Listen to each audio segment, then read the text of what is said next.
કદાચ દુનિયાના ડોક્ટર સુધી પડે, દુનિયાના વૈદ્ય સુધી પડે, એ તારો યાદ કરજે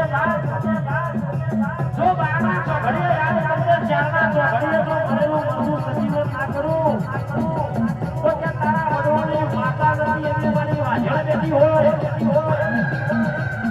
એ તમારી ચોકને રાખો કરી બાબાના ભજવાની પતનનું પતન કરવા વાળી મારી કાકા જો પવિત્ર થઈ તો તારી આવાસનું હું કર્યું